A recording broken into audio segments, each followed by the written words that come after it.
ويمكن من 3 4 اسابيع قلت لك انا اللي بيحب حد او اللي بيحب مكان يعني بيحاول يخدمه في اي وضع هو موجود فيه.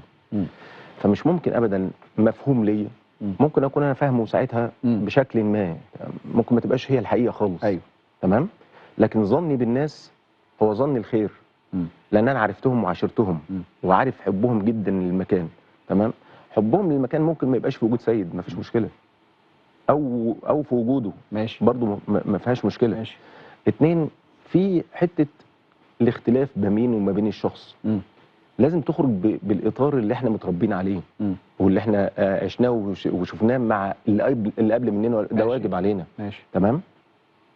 ان انت اللي بعده واللي بعده حتى لو كان ده مش موجود مع ناس تانية مش مهم، لكن انت هتتحاسب على نفسك يعني. تمام. فانا بحب المكان جدا وبحب الاشخاص اللي فيه جدا كلهم، حتى لو كان فيه اختلاف معايا في الراي. طب ده كان اول انا اسالك بس سؤال، انت انا وانت يعني بقى لنا سنه تقريبا قريبين من بعض جدا. أيوه.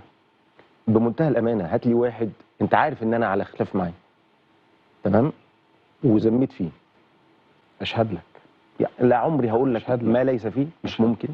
يعني اقول لك انا بتفاجئ انه احيانا اجي لك في موضوع وابقى عارف ان انت عندك خلاف واختلاف، الاقيك بتزكي الشخص ده تقول لي لا سيبك من الخلاف اللي بيني وبينه، بس ده شخص فيه نظافه قلب، فيه ما اعرفش كذا، سيبك من الاختلاف. وعشان كده انا يمكن لما جيت لك البودكاست في القلعه الحمراء انا كنت متعمد اقول لك جمله، الجمله دي اراها لائقه عليك طول الوقت. انت شخص نبيل، عندك نبل في الخصومه، والشخص اللي عنده نبل في الخصومه تبقى قادر تفهم انه طول الوقت هيبقى معاك مجرد، وهيبقى معاك مخلص، وهيبقى معاك امين في الحلوه، لانه في المره او في معنى صح لما اختلفنا مع بعض كان في حاله من حالات التجرد والتقدير والاحترام.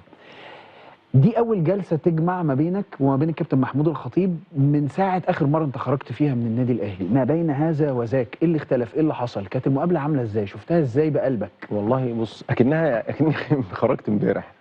اكني خرجت امبارح، وانا جزء برضو من حل مشكله، مش سبب مشكله في اي وقت.